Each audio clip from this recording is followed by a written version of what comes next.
Cerca Teleeuropa sul tuo Play Store o Apple Store e scarica la nostra app.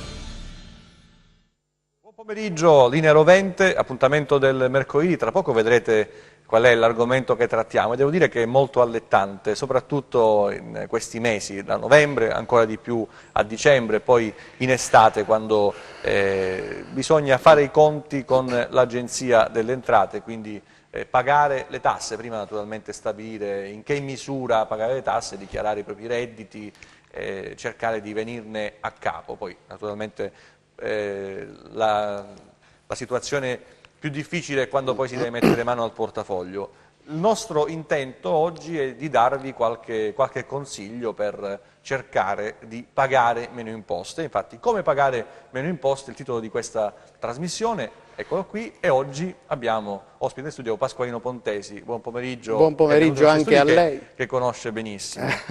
Grazie. Benissimo per averli frequentati in questi anni.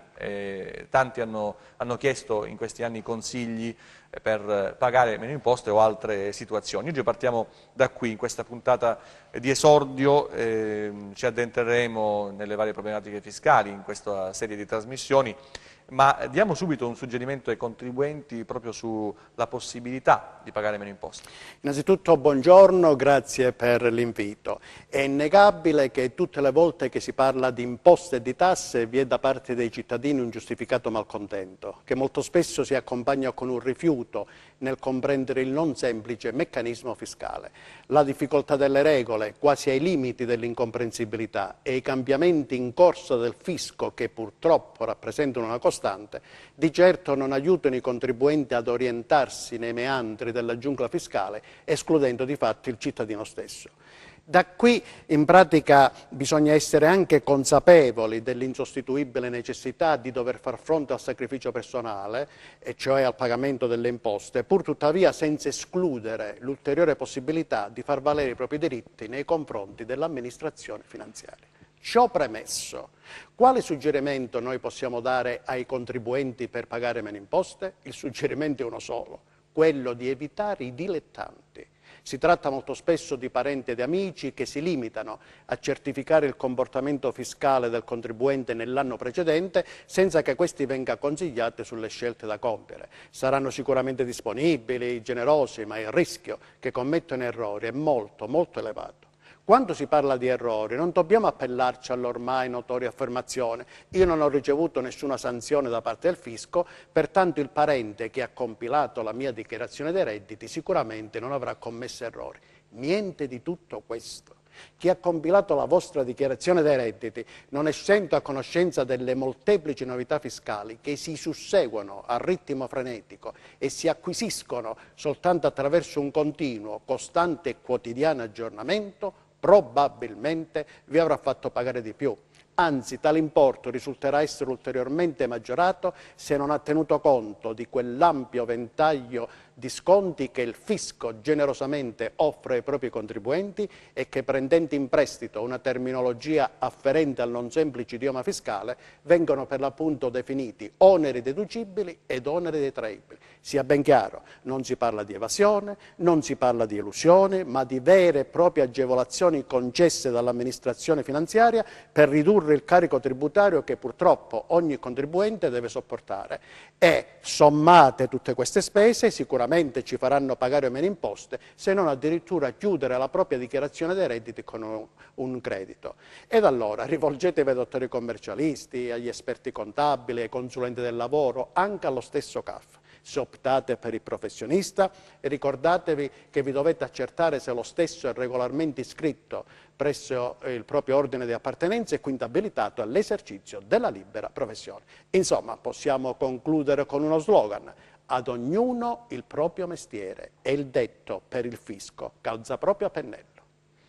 Bene, dottor Pontesi, in sede di denuncia fiscale consiglierebbe l'utilizzo del modello 730 oppure del modello redditi?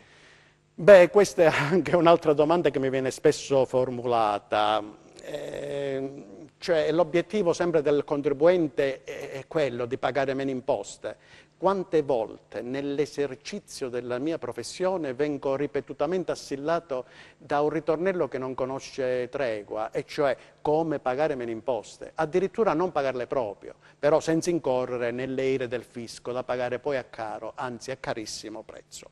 Soluzioni purtroppo non ve ne sono. Chi compila la vostra dichiarazione dei redditi non possiede alcun algoritmo particolare, né tantomeno sa scrutare nella sfera di cristallo per sapere a priori se il fisco si accorgerà di un mancato pagamento. E allora mettiamoci tutti, ma dico tutti, con l'animo in pace, perché non ci resta che pagare il dovuto. Le imposte, impopolari in tutto il mondo, lo sono maggiormente nel nostro Paese, dove purtroppo non è mai nato quel senso dell'interesse collettivo che presso le altre nazioni rende di facile accettazione il sacrificio personale. Ad esempio, negli Stati Uniti d'America il contribuente oppone minore resistenza, perché lì l'imposta discende direttamente dall'offerta di denaro che si dava al tutore della legge affinché proteggesse quegli abitanti da soprusi, aggressioni, rapine. Era un tributo volontario che tutti accettavano perché si rendevano conto del vantaggio che ne ricavavano. In Italia invece le imposte provengono da un'altra estrazione, e cioè quelle del balzello, quelle del pedaggio, imposte proprio dal signorotto del luogo per arricchirsi sempre di più, e quindi considerato un sopruso che è lecito ricambiare con l'astuzia. Ecco perché da noi è nata quella formazione, quella forma mentis dell'evasore fiscale, che considera perfettamente legittimo, in alcuni casi un vero e proprio vanto, evadere. Ma dopo, se si presenta la finanza, come andrà a finire? E allora, a fare i furbi poi si ci rimette sempre. In altre parole, tutti sono tenuti a concorrere alle spese pubbliche in ragione della propria capacità contributiva. La capacità contributiva è un concetto particolarmente importante in campo tributario. Pensi che la legge più importante dell'ordinamento giuridico italiano, la Costituzione, la legge leader, che è entrata in vigore il lontano 1 gennaio 1948, dedica un articolo alla capacità contributiva, che è l'articolo 53, che così recita: tutti sono tenuti a concorrere alle spese pubbliche in ragione della propria capacità contributiva. Il sistema tributario è informato a carattere di progressività, ed è questo l'articolo a cui fare riferimento nel nostro dovere di contribuente. Prendiamo ad esempio l'IRPEF, imposta a redditi persone fisiche, è l'imposta sempre presente in occasione della denuncia fiscale, sia modello 730 sia modello redditi, e con la quale noi dobbiamo relazionarci in sede appunto di dichiarazione dei redditi, quindi anche nel 2019 e negli anni successivi. Ma l'IRPEF che significa? È un acronimo, imposta a redditi persone fisiche, ma soprattutto che cosa si intende per imposta? Molto spesso nel linguaggio comune vengono confuse imposte e tasse, c'è una confusione enorme. In effetti sono aspetti dal punto di vista strettamente tributario diverse, perché l'imposta è un prelievo coattivo di ricchezza posta a carico di chiunque si trova in determinate situazioni regolate dalla normativa fiscale. Al contrario, la legge ha elementi di volontarietà, nel senso che è pagata solo da chi richiede un determinato servizio. La tassa. Esattamente, la tassa. Infatti se io richiedo il passaporto, non è che devo pagare un'imposta, devo pagare una tassa. Se mio figlio si iscrive a scuola, non paga le imposte, paga le tasse, e così anche quelle universitarie. L'IRPEF è innegabilmente la regina delle imposte dirette, è regina per stazza perché da sola provvede ai 2/3 delle entrate del gettito, quindi sta a significare delle imposte dirette, ed è anche un'imposta progressiva a scaglioni di reddito. Che significa progressiva a scaglione di reddito? Significa che il reddito è suddiviso in tante fasce, in tanti gradoni, e su questi gradoni si applicano le aliquote. Maggiore è il reddito, maggiore sarà l'aliquota che sarà applicata. E noi abbiamo 5 aliquote, abbiamo il 23, il 27, il 38, il 41 e il 43%. Il 23 si applica ai redditi fino a 15.000 euro, il 27 da 15.000 a 28.000, il 38 da 28.000 a 55.000, il 41 da 55.000 a 75.000, addirittura per coloro che hanno un reddito particolarmente elevato e che quindi superano i 75.000 euro si applica il 43%. Fortunatamente in soccorso del contribuente arrivano degli sconti, se così vogliamo definire, che si chiamano oneri deducibili e detraibili, che magari nel prosieguo dei nostri incontri potremo trattare in maniera ampia e diffusa. Ma ritornando alla sua domanda... Sì, infatti 730 o modello redditi? È un modello redditi. Innanzitutto entrambi arrivano alla stessa conclusione, alla stessa determinazione. Quindi non c'è nessuna differenza per quanto concerne il versamento, però dobbiamo fare una precisazione, perché non tutti i contribuenti possono utilizzare il modello 730. Questo modello 730 generalmente viene adoperato dai lavoratori dipendenti, dai pensionati. Al contrario, il modello redditi deve tassativamente essere impiegato da alcune categorie di professionisti, o meglio, da alcune categorie di contribuenti, cioè i possessori di partita IVA, quindi artigiani, commercianti, ditte individuali, i titolari di società, gli stessi professionisti. È innegabile che il modello 730 è quello maggiormente preferito dal contribuente. In primis non ci sono molti calcoli, ma soprattutto quello che il contribuente gradisce è il credito. Infatti noi nel 2019 ci dovremo confrontare con il 730, ebbene chi dovesse compilare il modello 730 e chiude con un credito, se è lavoratore dipendente, il credito già lo potrà avere nel cedolino del mese di luglio. Se invece è un pensionato dovrà aspettare un pochino in più, non oltre il ratio di settembre. Mentre per coloro che invece dovessero optare, pensionati e lavoratori dipendenti, per il modello redditi, in questo caso se chiedono il rimborso i tempi sono decisamente molto ma molto più lunghi. Bene, dicevamo quindi delle imposte, c'è anche il regime forfettario che si dice possa essere conveniente e se si può utilizzare, quali limiti ci sono all'utilizzo?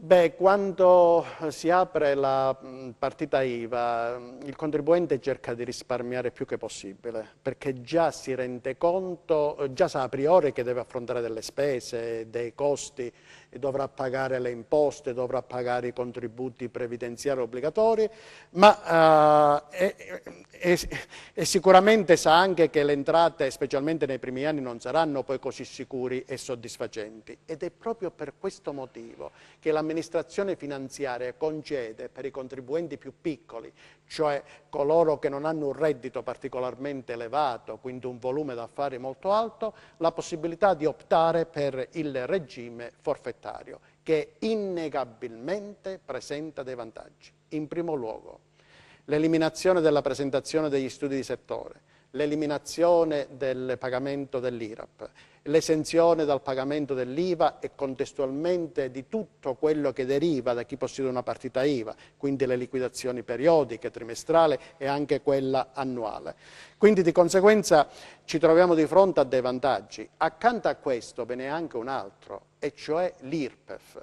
L'IRPEF, la tassazione risulta essere molto più bassa. Difatti quel ventaglio che noi abbiamo visto precedentemente del 23, del 27, del 38, del 41 e del 43% vengono meno. Si applica semplicemente il 5%, ma questo nei primi 5 anni, per poi passare al 15% a condizione che negli anni precedenti il contribuente non abbia svolto un'attività simile a quella che sta svolgendo. Non solo, il reddito imponibile si calcola abbattendo il volume d'affari con una percentuale. Però bisogna stare attenti, molto attenti, perché questa particolare tipologia di regime, che è il regime forfettario, contempla anche dei limiti reddituali. In altre parole, un professionista, un artigiano, non può avere un reddito che eccedi i 30.000 euro, mentre i commercianti, albergatori e ristoranti anche i 50.000.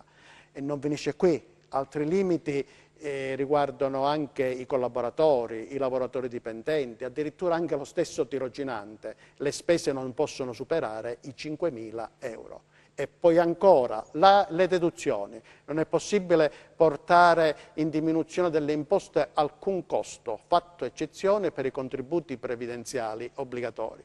La deduzione, per coloro che sono un po' digiuni di terminologie tributarie, consiste in un abbattimento, in una riduzione del reddito imponibile sul quale poi dovrà essere calcolata l'imposta lorda.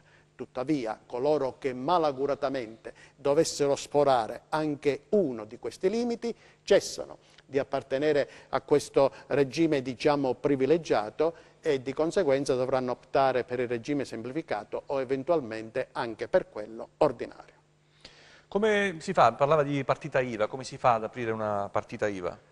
Beh, in un contesto economico come quello attuale, caratterizzato purtroppo dalla difficoltà di trovare il tanto sospirato posto fisso, quindi un lavoro con un contratto a tempo indeterminato, molto spesso ci si chiede qual è l'iter, qual è la procedura per l'acquisizione della partita IVA.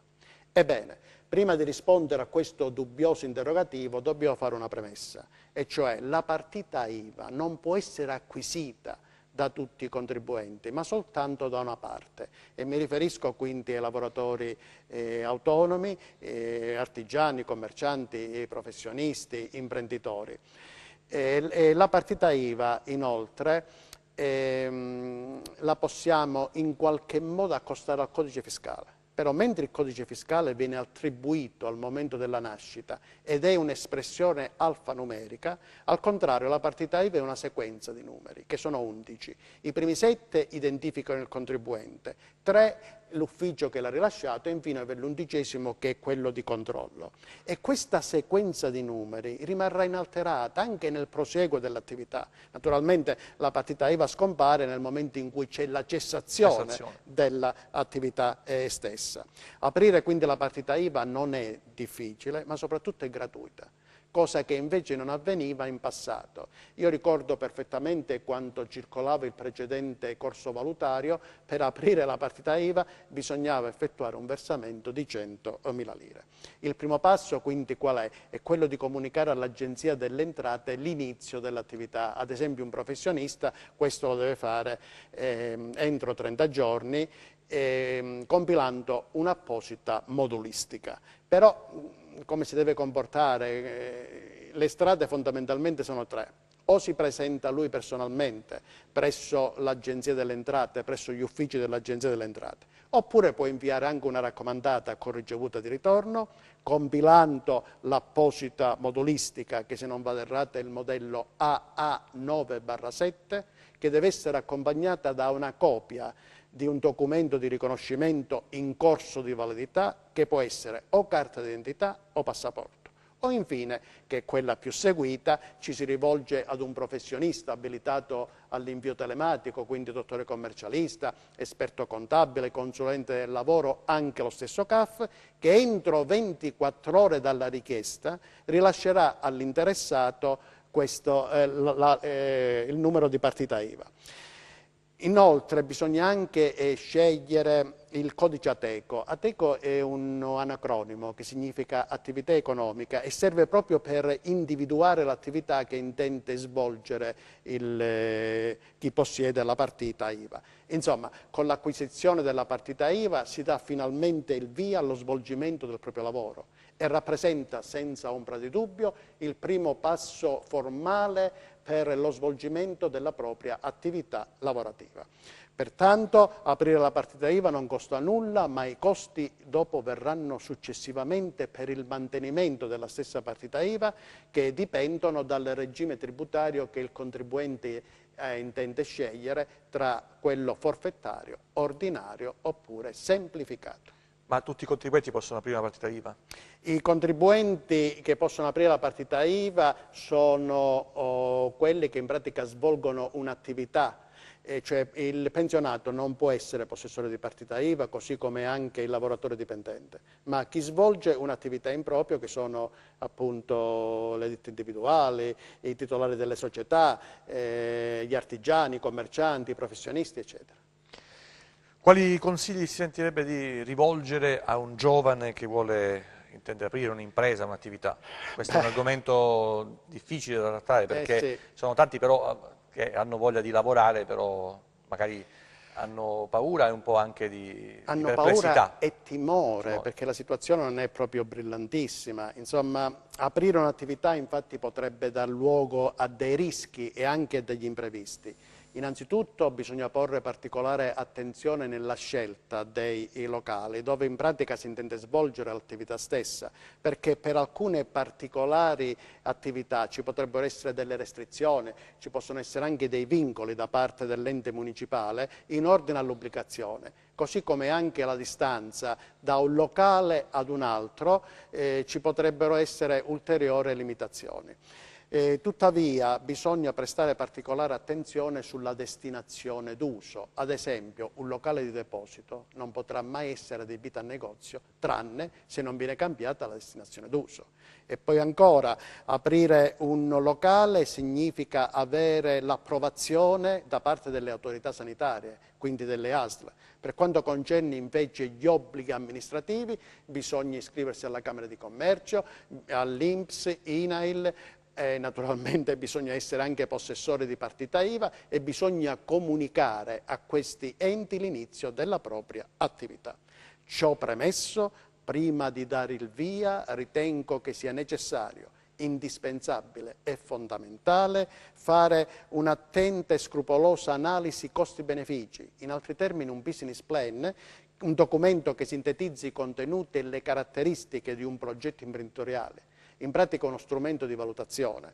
Insomma, vedere se l'attività che si intende svolgere sia conveniente o meno attraverso un'attenta analisi sui costi che devono essere sostenuti, ma anche sui ricavi che si presume di poter ottenere. Riguardo alla convenienza, questo cambia e varia da caso a caso e comunque è sempre bene rivolgersi ad un esperto, ad un professionista prima di dare il via a questa attività. Cioè le consiglia di fare un'indagine di mercato per capire se quell'attività può attecchire in una determinata città, in un quartiere, in un momento storico anche particolare come questo che stiamo attualmente vivendo. Sono tante le aziende che aprono e chiudono in poche settimane. Purtroppo c'è questa situazione, quindi bisogna sempre fare un'attenta analisi costi-benefici attraverso un business plan.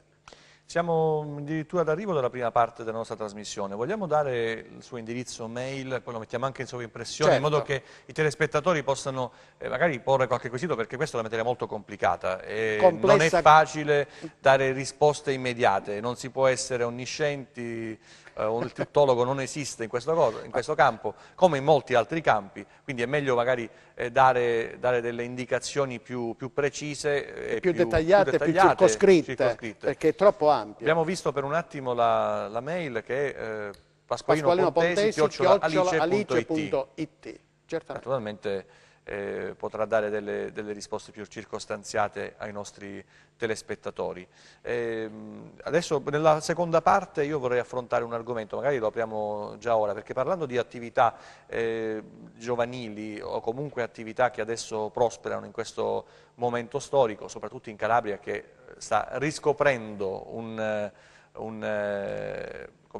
settore che deve essere sfruttato, il turismo, il bed and breakfast. Ne stanno aprendo tantissimi, anche su Cosenza, che è una città una volta lontana dalle rotte del turismo, invece ora ci sono gli hotel naturalmente, ma moltissimi stanno destinando le proprie abitazioni, ecco perché Cosenza, che ha perso tanto in abitanti, sta recuperando anche in questo modo una abitabilità di alcuni appartamenti e palazzi che sembravano abbandonati. Quindi il bed and breakfast e il vecchio affittacamere cambia. Esattamente. Cambia la denominazione, ormai c'è questo anglicismo, se lo vogliamo così definire, perché bed and breakfast significa per l'appunto letto e colazione, e in acronimo B&B. E rappresenta una forma di alloggio turistico. Infatti dal 21 giugno del 2011 è entrato in vigore il nuovo codice del turismo, decreto legislativo 23 maggio 2011 numero 79, che ha dato il via, ha introdotto il bed and breakfast imprenditoriale. Pertanto coloro che intendono svolgere questa attività devono decidere se la conduzione deve essere a carattere familiare o deve essere a carattere imprenditoriale. Già questa è una prima dicotomia. Ci fermiamo qui e torniamo sull'argomento dopo la breve pausa pubblicitaria, perché interessa a tantissimi giovani e non solo questa situazione, e partiamo proprio da questa dicotomia fra il carattere imprenditoriale e il familiare. Che differenze ci sono, come si fa, quali quali sono gli adempimenti per i giovani, magari le possibili agevolazioni. A fra poco.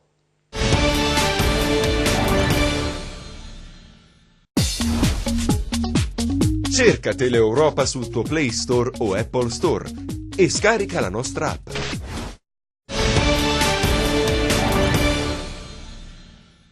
Di nuovo in studio con Linea Rovente del mercoledì, il titolo di oggi: come pagare meno imposte. Abbiamo fatto un excursus, abbiamo parlato del 730 del modello redditi con il dottor Pasqualino Pontesi, commercialista, abbiamo parlato del regime forfettario, della partita IVA e anche delle possibilità per i giovani di aprire nuove attività e dei problemi, degli ostacoli a cui vanno incontro e dei timori spesso infondati. A volte, dottor Pontesi, bisogna anche buttarsi nelle avventure imprenditoriali per cercare magari il rischio. Il rischio comunque c'è. Prima di buttarsi è sempre bene rivolgersi ad un esperto, ad un professionista, perché dopo magari ci possono essere degli inconvenienti, delle situazioni spiacevoli e poi non si riesce a gestire il tutto. E a proposito di avventure imprenditoriali, in Calabria, in Italia, a Cosenza, nelle varie città calabresi, a Crotone, Vibo Valentia, Catanzaro e Reggio Calabria, ma anche nei piccoli centri, si fa largo la tipologia del bed and breakfast. Abbiamo parlato del vecchio affittacamere, ci ha ricordato anche i dati normativi. Sono delle strutture che non sono veri e propri alberghi, ma sono magari degli appartamenti all'interno di stabili normalissimi e vengono adibiti appunto a questa attività di bed and breakfast. Lei ci ha parlato già di questa differenza che non conoscevamo fra la gestione familiare e la gestione imprenditoriale. Pertanto, dicevamo, chi intende svolgere questa attività deve scegliere la conduzione, se a carattere familiare oppure a carattere imprenditoriale. Nel primo caso non necessita l'acquisizione della partita IVA, perché è sicuramente un'attività economica ma non imprenditoriale. Mentre nel secondo caso risulta essere un'impresa a tutti gli effetti. Questo bed and breakfast è molto, ma molto diffuso nei paesi di lingua inglese, quindi in Inghilterra, in Scozia, in Irlanda, in Galles, anche negli Stati Uniti, addirittura pure nella lontana Australia. Da noi negli ultimi anni ha avuto un notevole interesse, successo anche e sviluppo, anche perché agli ospiti è garantito un prezzo decisamente molto, ma molto più vantaggioso ed economico rispetto alle tradizionali strutture alberghiere. Gli adempimenti poi del bed and breakfast sono diversi a secondo della conduzione, a carattere imprenditoriale oppure a carattere familiare. Partiamo dal familiare. Ma procediamo sempre con ordine. La legge regionale della Calabria del 26 febbraio del 2003, la numero 2, pubblicata sul bollettino ufficiale della Regione Calabria il 3 marzo del 2003, numero 4, supplemento straordinario numero 1, disciplina il bed and breakfast nella nostra regione, che deve avere queste seguenti tassative requisiti. In primo luogo la superficie delle camere. Non tutti lo sanno, forse per la singola almeno 8 metri quadrati, per la doppia 12 metri quadrati. Fornitura e cambio della biancheria deve avvenire almeno 2 volte alla settimana, pulizia ordinaria delle camere e poi anche la fornitura di energia elettrica, di acqua calda e di riscaldamento. E poi quando viene servita la prima colazione, quello che viene servito deve essere, il prodotto deve essere prevalentemente calabrese. Non solo, l'ospite, o meglio il cliente, non può trattenersi in un bed and breakfast calabrese per più di 60 giorni.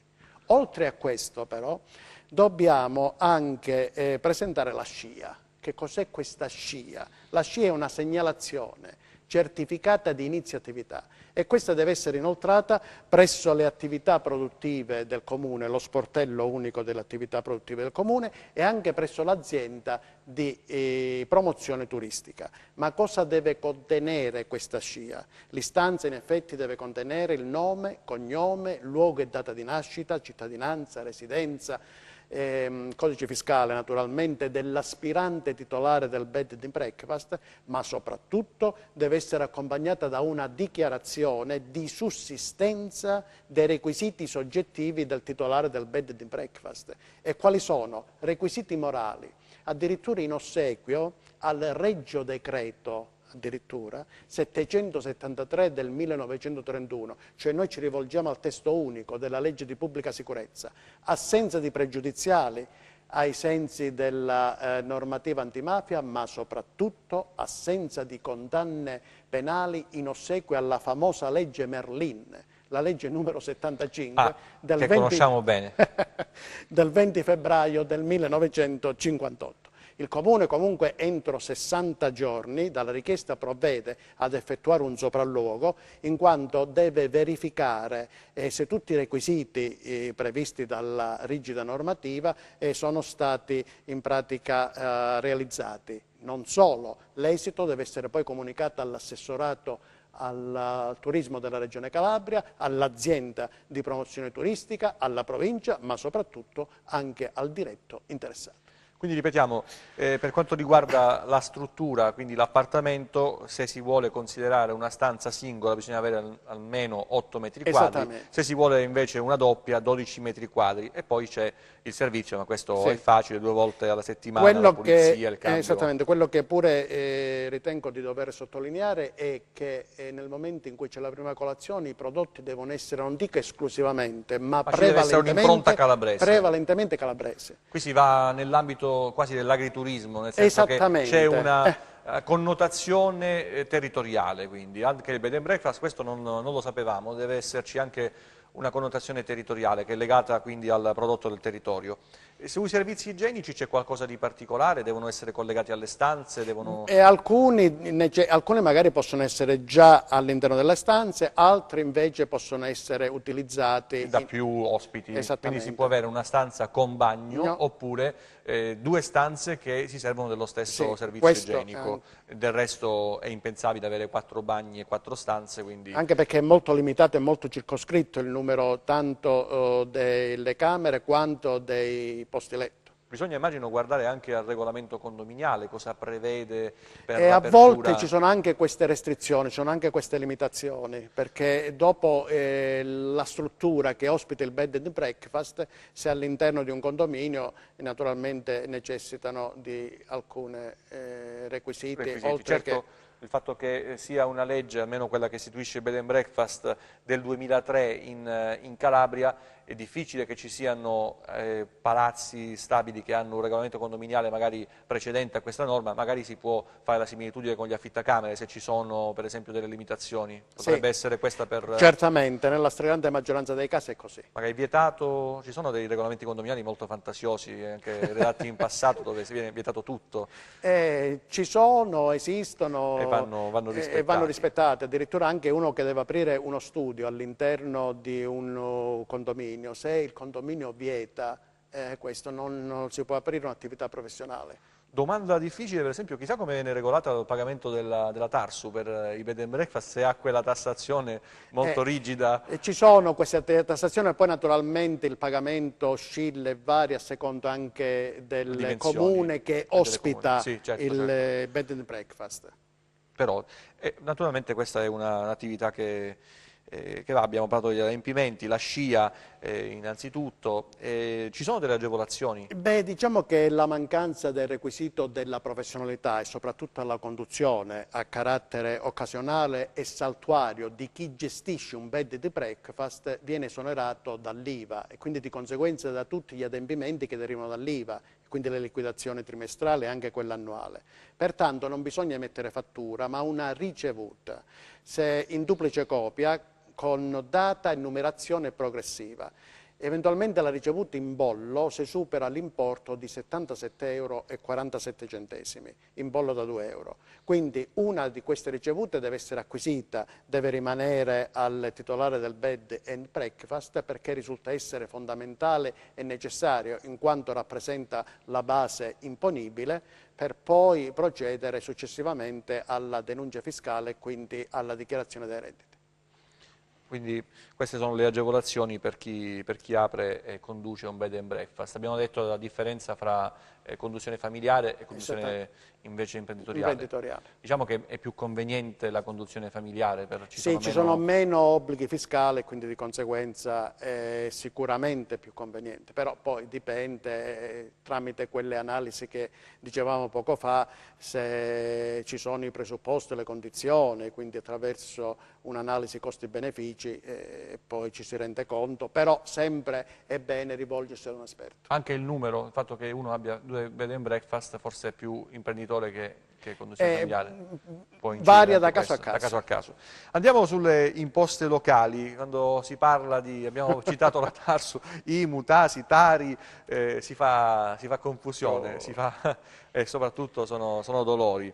La differenza appunto fra IMU, Tasi e Tari e poi la certezza che non sia mai che l'importo sia quello giusto. A volte succede che qualche comune... Che l'importo sia quello giusto, infatti... Sì, no, e qualche comune poi magari restituisce dei soldi oppure... È successo anche dalle nostre parti. Sì, esattamente. Quindi voglio dire, l'IMU che cos'è? L'imposta municipale unica ed è un'imposta sul possesso degli immobili, mentre la TASI è la tassa sui servizi indivisibili, quindi per quanto riguarda l'illuminazione pubblica, per quanto riguarda la manutenzione della strada. La Tari è la tassa sui rifiuti, che in pratica è finalizzata alla copertura dei costi di smaltimento dei rifiuti stessi. IMU, TASI e Tari danno luogo alla IUC, imposta unica comunale, quindi viene data dalla sommatoria dell'imposta municipale unica, della tassa sui servizi indivisibili e della tassa sui rifiuti.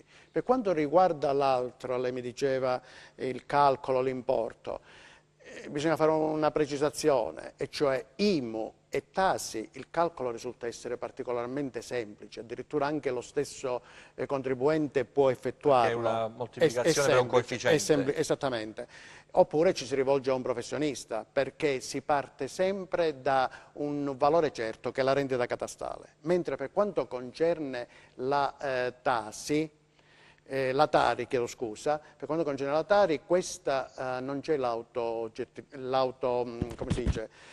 possibilità di poterla calcolare da solo, quindi l'autoliquidazione.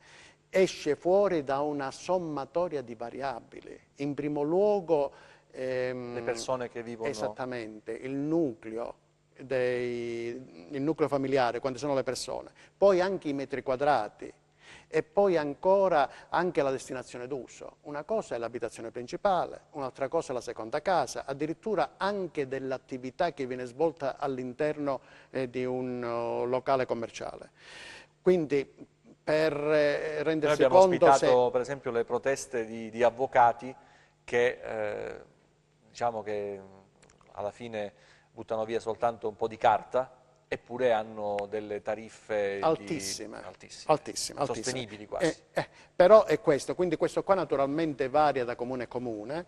Il controllo, se così ci può essere, cioè quando il comune invia l'importo da versare, è accompagnato anche da un prospetto. In questo prospetto vengono indicate queste variabili e quindi di conseguenza, non so, il nucleo familiare che potrebbe essere suscettibile di variazione nel corso degli anni, con conseguente aumento o diminuzione della Tari stessa.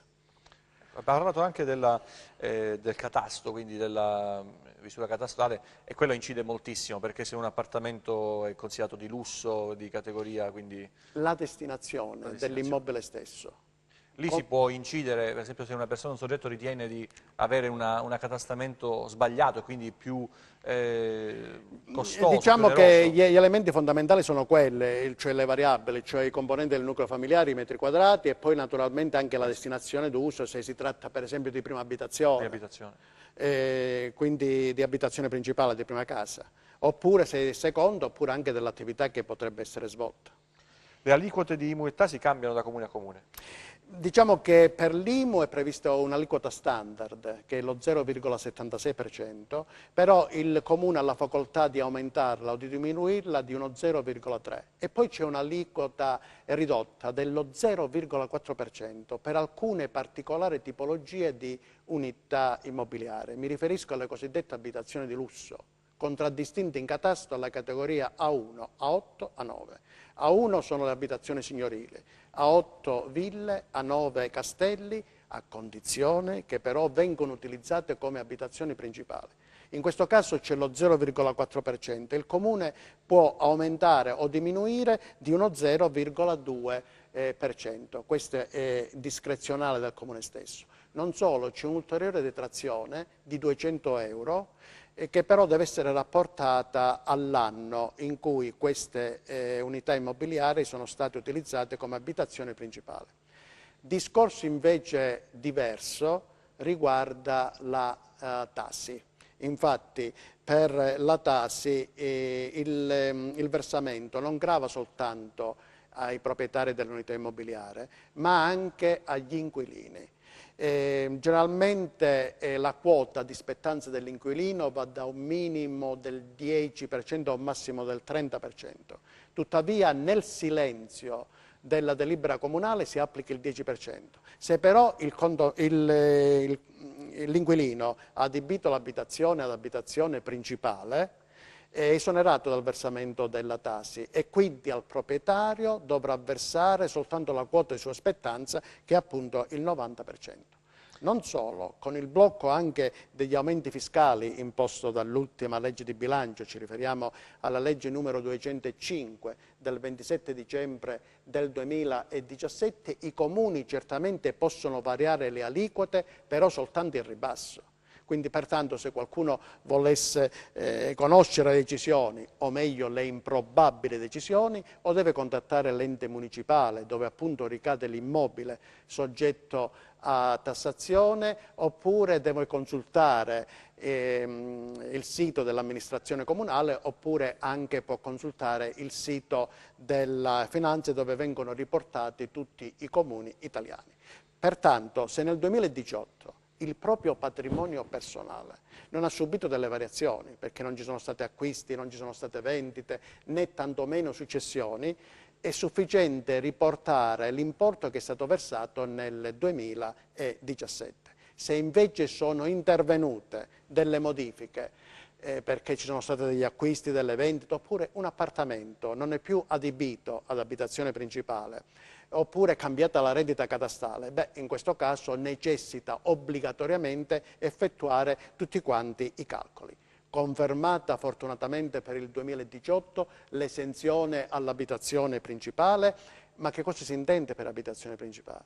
L'abitazione principale è l'unità immobiliare dove il contribuente e i suoi familiari dimorano abitualmente e risiedono anagraficamente. E questa esenzione si estende anche alle cosiddette pertinenze, contraddistinte in catasto alla categoria C2, C6, C7, rispettivamente, che sono locali di deposito, autorimesse e tettoie. Però la legge qui è molto drastica, e cioè una per ciascuna di queste tipologie. Un garage soltanto per ogni... Esattamente. Per il calcolo naturalmente che bisogna effettuare è semplice, perché si parte dalla rendita catastale rivalutata del 5%, si applicano i coefficienti moltiplicatori e poi anche l'aliquota. E il versamento? Per il versamento generalmente si adopera il modello F24, però non tutti forse lo sanno, è possibile anche utilizzare il bollettino di conto corrente postale, che è valido per tutti i paesi presenti nella nostra penisola. In particolare, per coloro che devono versare l'IMU, il conto corrente è il seguente: 188 57 615, mentre per la TASI è 101 73 81 649. Tuttavia l'impiego, l'utilizzo del bollettino di conto corrente postale dà luogo a delle controindicazioni, se così la vogliamo definire, perché gli eventuali crediti in compensazione non possono essere ospitati. Non solo, bisogna compilare tanti bollettini di conto corrente quanti sono gli enti municipali destinatari delle somme. Al contrario dell'F24, conviene l'F24, sicuramente, al contrario dell'F24, che invece può tranquillamente ospitare una pluralità di enti municipali. Se il versamento dell'IMU non viene eseguito entro termini di scadenza, il contribuente poi può sanare la propria posizione?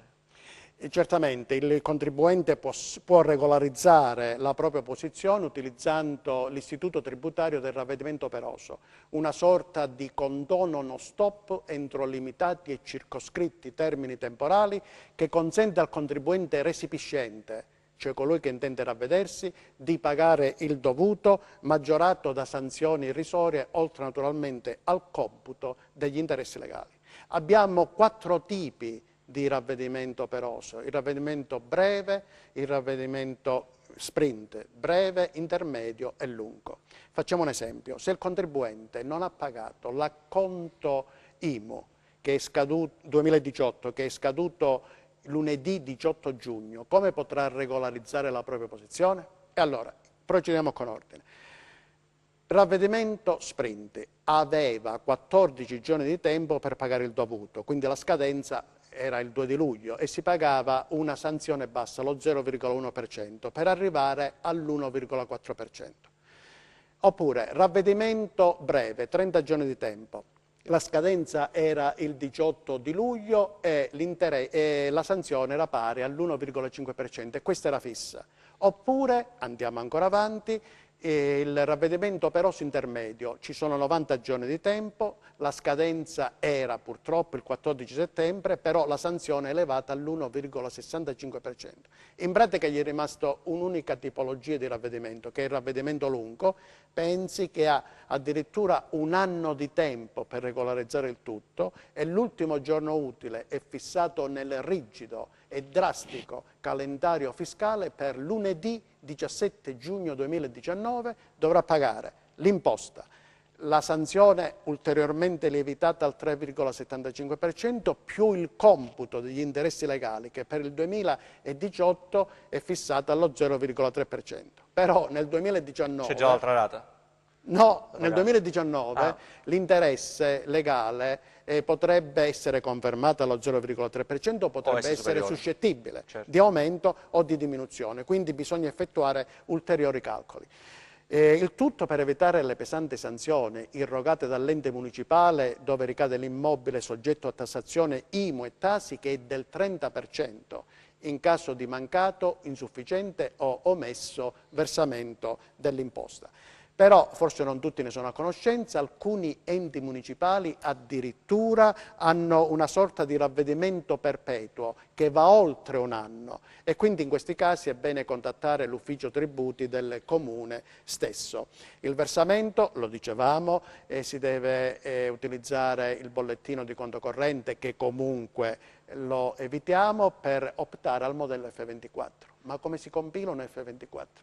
Beh, bisogna prestare particolare attenzione perché bisogna riportare il codice del comune, il codice catastale del comune, il codice dell'imposta, il numero delle unità immobiliari, l'anno di riferimento naturalmente 2018, barrare nel nostro esempio la casella acconto e naturalmente riportare l'importo che deve essere versato. Tuttavia il contribuente non deve altresì dimenticare di barrare anche la casella ravvedimento, che rappresenta l'unica possibilità per comunicare all'ente municipale di avere in tal modo provveduto alla svista. Le scadenze dell'IMU sono a dicembre e giugno, il 16. Allora, le scadenze dell'IMU sono a giugno, il 16 di giugno, e a dicembre sempre il giorno 16. Però se questi giorni dovessero cadere di sabato e di domenica, la scadenza è slittata al primo giorno utile e feriale. Per esempio nel 2019 l'acconto dell'IMU e della TASI sarà il 17 giugno, che appunto cade di lunedì. E invece la TASI? Anche la stessa cosa. Ah, stessa cosa, stessa data. IMU e TASI. Siamo in chiusura, io darei di nuovo il consiglio che ha dato prima per pagare meno imposte, in particolare quello di rivolgersi quindi evitare sicuramente i dilettanti, questa è la conditio sine qua non, quindi sempre rivolgersi ad un esperto, ad un professionista, che può essere un dottore commercialista, un esperto contabile, un consulente del lavoro, anche lo stesso CAF. perché insomma, come dicevamo, abbiamo fatto la battuta ad ognuno il proprio mestiere ed è bene che sia questo soprattutto in campo fiscale, dove gli errori poi si pagano a caro, anzi direi a carissimo prezzo. Una domanda che è arrivata, deduzione e detrazione, che differenza c'è? Beh, diciamo che le deduzioni e le detrazioni danno la possibilità di ridurre il carico tributario che purtroppo ogni contribuente deve sostenere. La detrazione generalmente si applica con un'aliquota che nella stragrande maggioranza dei casi è il 19%, però ci sono anche altre aliquote per quanto riguarda le ristrutturazioni, eccetera. Per esempio, per ogni voce poi c'ha delle peculiarità, se noi prendiamo le spese mediche, le spese sanitarie, sì. c'è il 19%, però c'è una franchigia, e cioè un importo indetraibile che è pari a 129,11 €, quindi soltanto per la somma che eccede questo importo. Che sarebbero le vecchie 250.000 lire. Esattamente. Se lei fa 250.000 lire diviso 1936,27, lei esce 129,11. Ancora la legge non ci dà la possibilità di arrotondare per eccesso e per difetto. Quindi da 129,11 le spese poi sono in su da 129 detraibili. La deducibilità invece è un altro concetto che significa appunto un abbassamento del reddito imponibile sul quale dopo dovrà essere applicata e calcolata l'imposta lorda. Insomma, sono dei meccanismi un po' così particolari. Noi ci vedremo fra qualche settimana con per piacere. dare altri consigli utili poi, e naturalmente ricordiamo la mail, la vediamo anche in sovraimpressione, pasqualino.pontesi@alice.it. La rivediamo un attimo? Così diamo modo ai nostri telespettatori di segnarla. Siamo in chiusura, io la ringrazio. Grazie a lei, dottore Pasqua. E ci vediamo fra qualche settimana appunto per dare altri consigli utili. Con piacere. Arrivederci. Arrivederci e grazie.